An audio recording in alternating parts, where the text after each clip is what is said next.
कुछ सच्चाइयां इतनी खतरनाक होती हैं कि उन्हें फाइल्स में बंद कर दिया जाता है। दुनिया भूल जाती है, लेकिन हम वो फाइल्स खोलते हैं जो कोई खोलने से डरता है। दहशत की फाइल्स।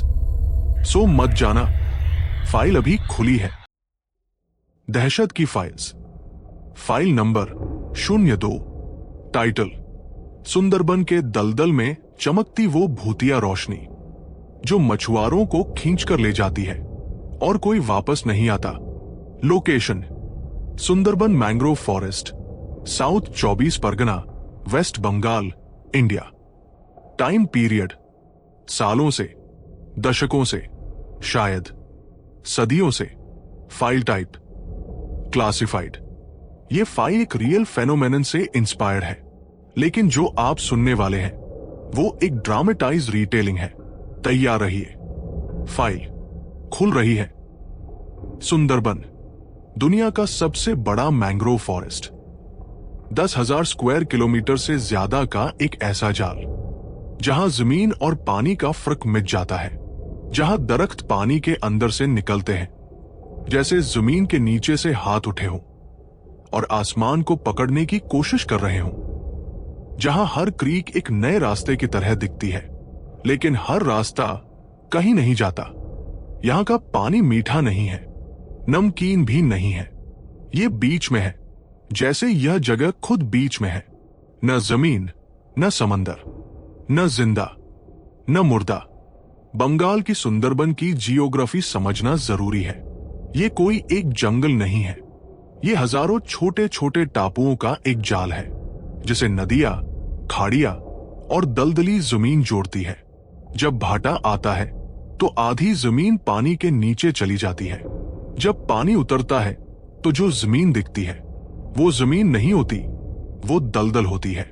एक ऐसी दलदल जिसमें एक बार पैर धंसा तो निकलना मुश्किल है। यहां के लोगों की जिंदगी पानी पर चलती है।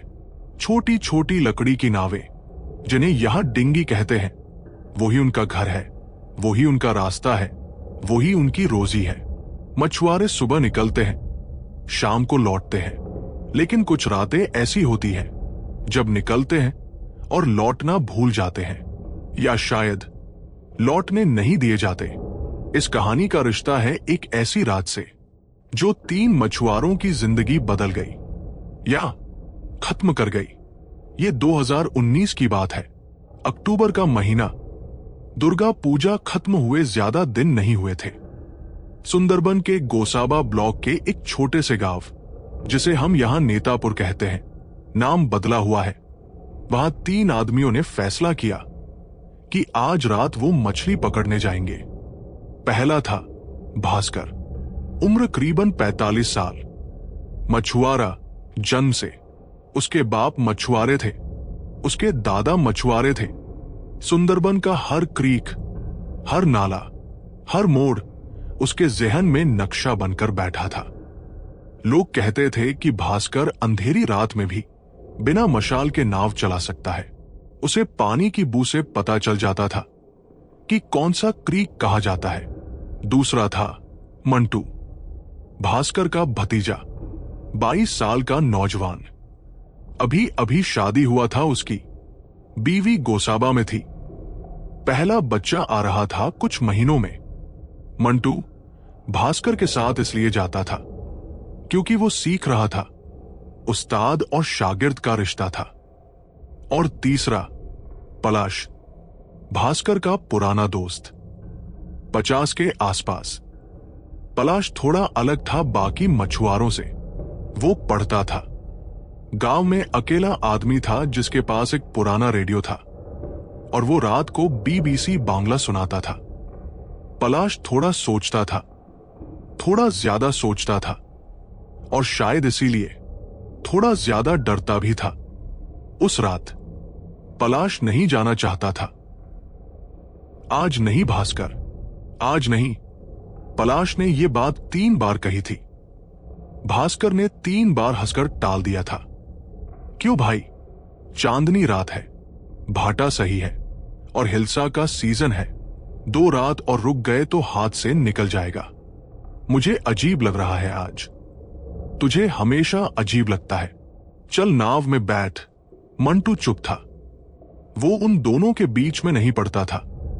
उसका काम था जाना, जाल डालना, मछली पकड़ना, घर आना। सिंपल। वो ज्यादा नहीं सोचता था। शायद इसीलिए वो सबसे कम डरता था। रात के करीबन 9 बज रहे थे जब तीनों ने नेतापुर के घाट से अपनी डिंगी खोली।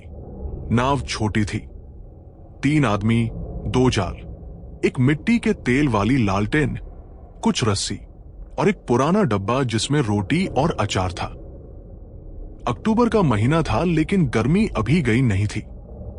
हवा में नमी थी, उस तरह की नमी जो कपड़ों के अंदर घुस जाती है और चमड़ी से चिपक जाती है, जैसे हवा खुद पसीजना चाहती हो। भास्कर ने नाव चलाई। पहले गोसाबा क्रीक से निकल के वो एक बड़े नाले में आए, फिर उस नाले से एक और क्रीक में मोड़े, फिर एक और। हर मोड़ पर जंगल घनता जाता था। मैंग्रोव के दरख्त दोनों तरफ से नाव के ऊपर झुक रहे थे, जैसे एक सुरंग बन रही हो। लालटेन की रोशनी उन दरख्तों की जड़ों पर पड़ती थी और वो जड़ें पानी में ऐसे घुसी थी जैसे उंगलियां हों, किसी के हाथ की उंगलियां जो पानी के नीचे से कुछ ढूंढने की कोशिश कर रही हों। पलाश ने ध्यान दिया कि जैसे जैसे वो अंदर जा रहे थे, आवाजें बदल रही थी। पहले गांव की आवाजें थी, कुत्तों का भौंकना, किसी के रेडियो की धुन, बच्चे का रोना। फिर वो आवाजें खत्म हो गई। उनकी जगह लेली जंगल की आवाज ने, झिंगुर, मेंढक, कहीं दूर से किसी पंछी की चीख। फिर धीरे धीरे वो आवाजें भी कम होने लगी और फिर सन्नाटा। वो सन्नाटा नहीं था जो आपको शहर में मिलता है जब ट्रैफिक रुक जाता है या ऐसी बंद हो जाता है। ये वो सन्नाटा था जो सुनाई देता है जैसे सन्नाटे की अपनी एक आवाज होती है, एक भारी, गीली, जिंदा आवाज, जैसे जंगल सांस ले रहा हो, धीमी, लंबी सांसें। मंटू ने पूछा, चाचा कितना और अंदर जाना है? थोड़ा और। वो पुराना मोड़ा है ना, जहां पिछले साल हिलसा मिली थी, वहीं जाएंगे। पलाश कुछ नहीं बोला। वो लालटेन की रोशनी देख रहा था। लालटेन की लौ कांप रही थी। हल्की हवा थी, लेकिन पलाश को लगा कि लौ कुछ ज्यादा कांप रही है, जैसे कोई अंदर से हिला रहा हो। दोस्तों, यहां एक पल के लिए रुकिए। जो अब तक सुना वो तो बस शुरुआत थी। जो आगे है उसके लिए तैयार रहिए। वो करीबन 45 मिनट से नाव चला रहे थे जब भास्कर ने नाव रोकी। आ गए। ये वही मोड़ा है। मोड़ा मतलब वो जगह जहां 2 क्रीक मिलती है और पानी थोड़ा शांत होता है। मछुआरे यहां जाल डालते हैं क्योंकि मछलियां भी शांत पानी में आती हैं। भास्कर और मंटू ने जाल तैयार करना शुरू किया। पलाश नाव के पिछले हिस्से में बैठा रहा। उसका काम था जाल में जो मछली आए उसे निकाल के डब्बे में डालना। पहला घंटा शांत गुजरा। कुछ मछली आई, ज्यादा नहीं, लेकिन ठीक ठाक। मंटू खुश था।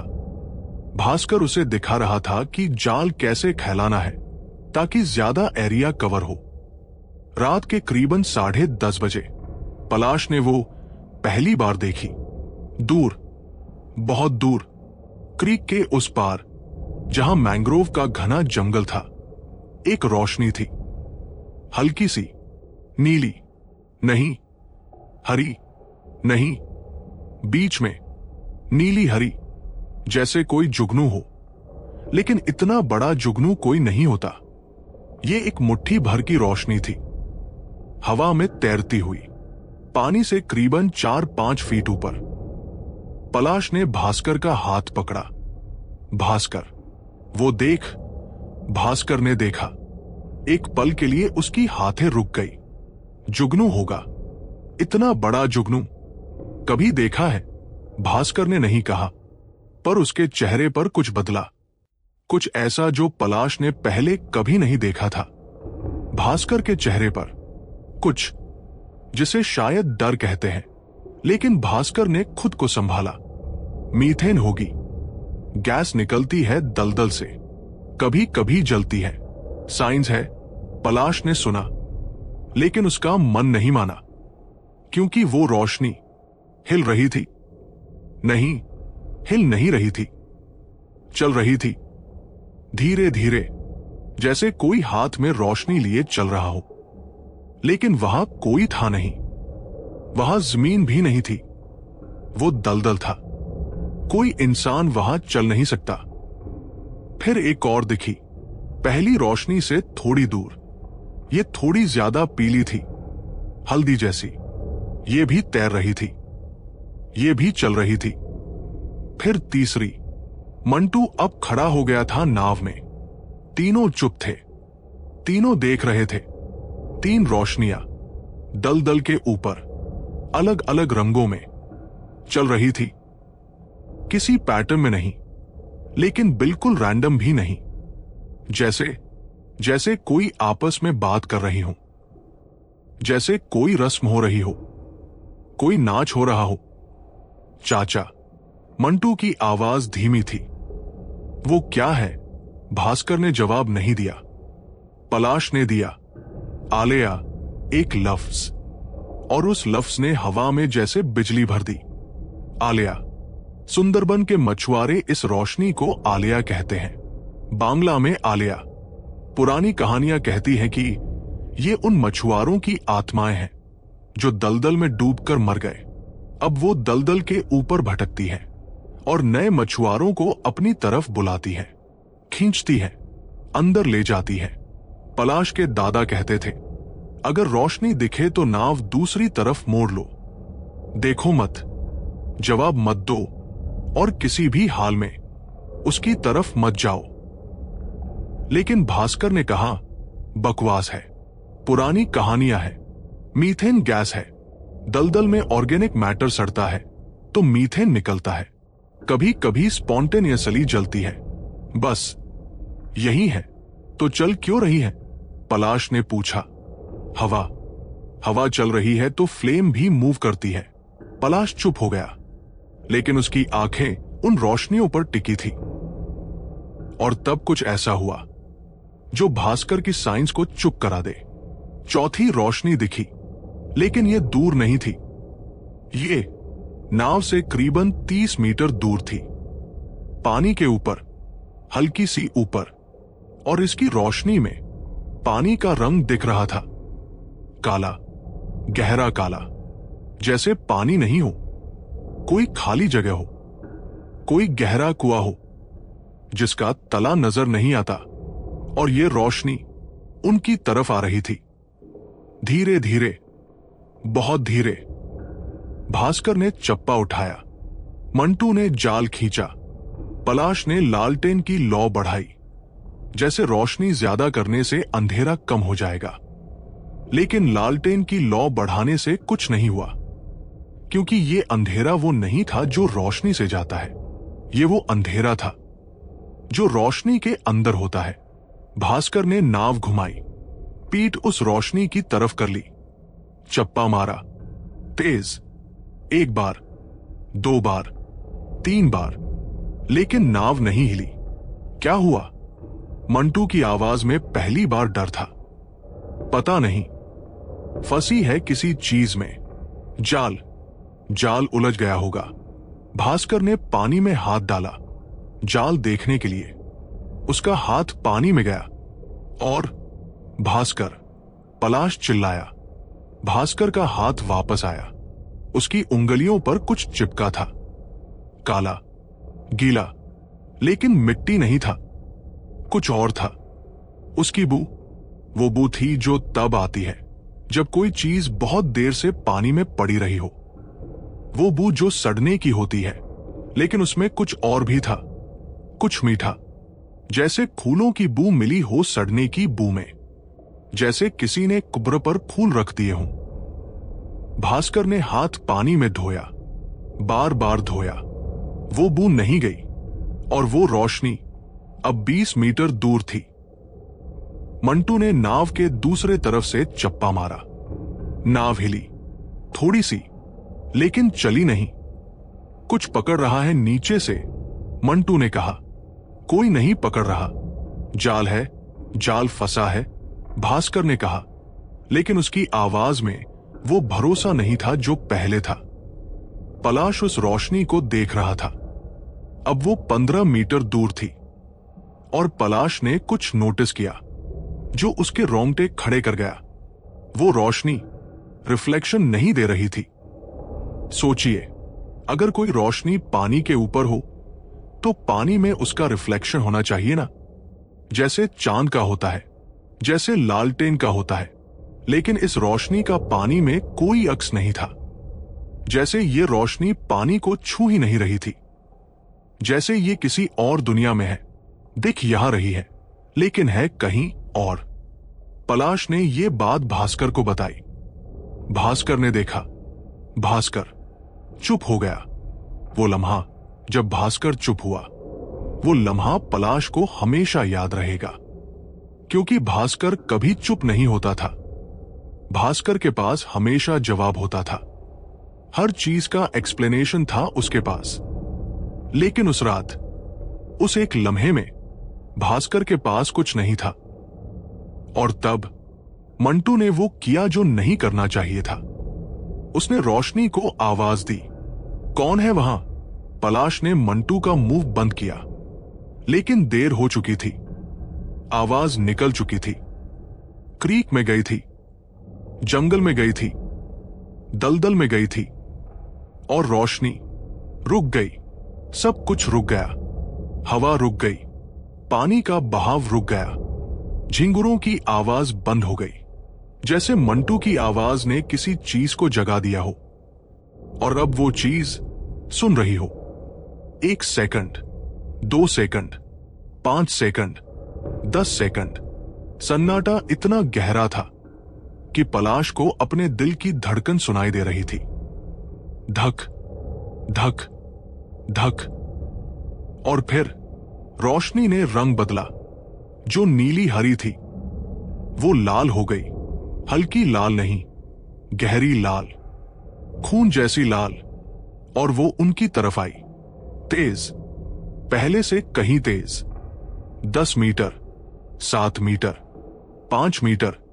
चप्पा मारो, भास्कर चिल्लाया। तीनों ने एक साथ चप्पा मारा। नाव हिली, कुछ टूटा नीचे, शायद जाल, शायद कुछ और नाव चली। तेज नहीं, लेकिन चली। भास्कर ने पीछे मुड़ के देखा। रोशनी वही थी, 5 मीटर दूर। न आगे आई, न पीछे गई, बस देख रही थी। अगर रोशनी देख सकती है तो वो देख रही थी। और तब भास्कर ने वो सुना, एक आवाज, पानी में से, नाव के नीचे से, बहुत धीमी, आओ। एक लफ्ज, सिर्फ एक। भास्कर ने चप्पा और तेज मारा। मंटू भी मार रहा था। नाव स्पीड पकड़ रही थी, क्रीक के मोड़ की तरफ जा रही थी। पलाश पीछे बैठा था। उसका मुंह उस तरफ था जहां रोशनी थी। और पलाश ने देखा, रोशनी पीछे छूट रही थी, दूर हो रही थी। लेकिन पलाश ने उसके पीछे कुछ और देखा। पानी में, हल्के से, लालटेन की हल्की रोशनी में, हाथ, पानी के नीचे से, बहुत सारे हाथ, ऊपर की तरफ, जैसे कोई डूब रहा हो और हाथ बढ़ा रहा हो। लेकिन ये डूबने वाले हाथ नहीं थे, ये बुला रहे थे। पलाश ने चिल्लाया, नाव में गिर गया, आंखें बंद कर ली। और वो तब तक नहीं खुली जब तक नाव चलती रही। दोस्तों, फाइल में आगे जो लिखा है वो पढ़ते वक्त मेरी भी उंगलियां कांप गई थी। वो क्रीक के मोड़ से निकले, एक और क्रीक में आए। भास्कर तेज तेज चप्पा मार रहा था, मंटू भी। दोनों सांसों में हवा भर रहे थे, जैसे सांसें खत्म हो रही हों। 10 मिनट बाद रोशनी नहीं दिखी। 15 मिनट बाद सन्नाटा थोड़ा हल्का हुआ। कहीं दूर से एक चिड़िया बोली। मेंढक की आवाज आई। भास्कर ने नाव रोकी। तीनों की सांसें चल रही थी, तेज, भारी, टूटी हुई। वो क्या था? मंटू की आवाज कांप रही थी। गैस थी, मीथेन थी, कुछ नहीं था, भास्कर ने कहा, लेकिन उसके हाथ कांप रहे थे। वो हाथ जो 30 साल से चप्पा चलाते आए थे, आज कांप रहे थे। पलाश कुछ नहीं बोल रहा था। पलाश, ठीक है तू? भास्कर ने पूछा। पलाश चुप था। पलाश ने धीरे से कहा, मुझे घर जाना है, अभी। भास्कर ने नाव घुमाई। वापसी शुरू हुई, लेकिन सुंदरबन रात को बदल जाता है। दिन में जो रास्ते पहचाने हुए होते हैं, रात को वो अजनबी हो जाते हैं। मैंग्रोव के दरख्त सब एक जैसे दिखते हैं, क्रीक सब एक जैसी लगती है, और चांद जो पहले था अब बादलों के पीछे चला गया था। भास्कर को रास्ता नहीं मिल रहा था। भास्कर, तुझे तो हर रास्ता पता है, मंटू ने कहा। पता है, बस सोच रहा हूं। सोच रहा था। भास्कर सोच रहा था। 30 साल में पहली बार उन्होंने एक क्रीक ली, फिर दूसरी, फिर तीसरी। हर क्रीक एक जैसी लग रही थी, हर मोड़ पहचाना सा था, लेकिन वैसा नहीं था जैसे किसी ने जंगल को रात में थोड़ा सा बदल दिया हो। और तब मंटू ने कहा, चाचा, वो रोशनी फिर दिख रही है। सबने देखा, दूर नहीं, बहुत पास, नाव से 10 मीटर, क्रीक के किनारे, मैंग्रोव के दरख्तों के बीच। लेकिन इस बार एक नहीं थी, 7 थी। 7 रोशनियां, अलग अलग रंगों में, नीली, हरी, पीली, लाल, सफेद। एक तो बिल्कुल काली थी, जैसे रोशनी नहीं, अंधेरा चमक रहा हो। यह सुनने में अजीब लगता है, लेकिन पलाश ने यही कहा था बाद में। एक रोशनी काली थी, अंधेरा था लेकिन चमक रहा था, जैसे अंधेरा खुद रोशनी बन गया हो। 7 रोशनियां एक साथ, और वो सब एक ही दिशा में इशारा कर रही थी, क्रीक के अंदर की तरफ, एक पतली सी नाली की तरफ, जो इतनी छोटी थी कि नाव शायद घुस भी न सके। लेकिन रोशनियां वहां इशारा कर रही थी, जैसे कह रही हूं, इधर आओ। भास्कर ने नाव रोक दी। हम उस तरफ नहीं जाएंगे। भास्कर, पलाश की आवाज बहुत धीमी थी। मुझे लग रहा है कि रास्ता उधर है। नहीं है, मैं जानता हूं। तू 30 मिनट से रास्ता ढूंढ रहा है, नहीं मिला। शायद क्या कि भूतों के पीछे चले जाए। पलाश चुप हो गया। मंटू चुप था। भास्कर चुप हो गया। तीनों बैठे रहे। नाव हल्के से हिल रही थी पानी में। रोशनियां अपनी जगह थी, चमक रही थी, इंतजार कर रही थी। और तब नाव अपने आप हिली। किसी ने चप्पा नहीं मारा, हवा नहीं चल रही थी, लेकिन नाव उस पतली नाली की तरफ अपने आप चलने लगी, धीरे, बहुत धीरे, जैसे कोई नीचे से धक्का दे रहा हो या खींच रहा हो। भास्कर, पलाश चिल्लाया। भास्कर ने चप्पा पानी में डाला, उल्टी तरफ मारने के लिए, नाव रोकने के लिए। लेकिन चप्पा पानी में गया और पानी ने चप्पा पकड़ लिया। यह सुनने में पागलपन लगता है। पानी चप्पा कैसे पकड़ सकता है? लेकिन भास्कर ने बाद में यही कहा, जैसे किसी ने नीचे से पकड़ लिया हो। मैंने खींचा, नहीं आया। फिर छोड़ा तो चप्पा अपने आप आ गया। नाव उस नाली की तरफ बढ़ रही थी। मंटू ने पहली बार रोया। 22 साल का लड़का, नई शादी, पहला बच्चा आने वाला, और वो एक नाव में था जो अपने आप उस जगह जा रही थी जहां रोशनियां बुला रही थी। भास्कर ने कुछ किया जो उसने कभी नहीं किया था। उसने हाथ जोड़े, आंखें बंद की और कहा बांग्ला में, आमरा जाबोना, आमा देर जाते दाओ, आमरा तुमार नोई, हम नहीं आएंगे, हमें जाने दो, हम तुम्हारे नहीं हैं। पलाश ने भी हाथ जोड़े, मंटू ने भी। तीनों नाव में हाथ जोड़े, दलदल के बीच, रोशनियों के सामने। और नाव रुक गई, रोशनियां बुझ गई, एक एक करके। पहले काली वाली, फिर लाल, फिर सफेद, फिर बाकी। आखिरी हरी वाली बुझी, और बुझने से पहले उसने एक बार, सिर्फ एक बार चमक मारी। तेज, इतनी तेज कि एक सेकंड के लिए पूरी क्रीक रोशनी में आ गई। उस एक सेकंड में पलाश ने कुछ देखा। पानी में, नाली के अंदर कुछ था, कुछ बड़ा, कुछ जो इंसानी शेप में था लेकिन इंसान नहीं था, कुछ जो पानी के नीचे था और ऊपर देख रहा था। फिर अंधेरा, फिर सन्नाटा, फिर कुछ नहीं। भास्कर को रास्ता मिल गया। कैसे, वो खुद नहीं जानता। रोशनियां बुझने के बाद जैसे कोई पर्दा हट गया। क्रीक पहचान में आने लगी। 20 मिनट में वो नेतापुर के घाट पर थे। तीनों नाव से उतरे। कोई कुछ नहीं बोल रहा था। मंटू सीधा घर गया। उसने दरवाजा बंद किया और सुबह तक नहीं खोला। भास्कर घाट पर बैठा रहा पूरी रात, पानी को देखता रहा। उसकी बीवी ने सुबह बताया कि जब वो घर आया तो उसके बाल, जो रात को काले थे, उनमें सफेद बाल आ गए थे रात भर में। और पलाश उस रात के बाद कभी पानी पर नहीं गया, कभी नहीं। उसने मछुआरागिरी छोड़ दी, गांव में एक छोटी सी दुकान खोली, सब्जियां बेचता है, पानी की तरफ देखता भी नहीं।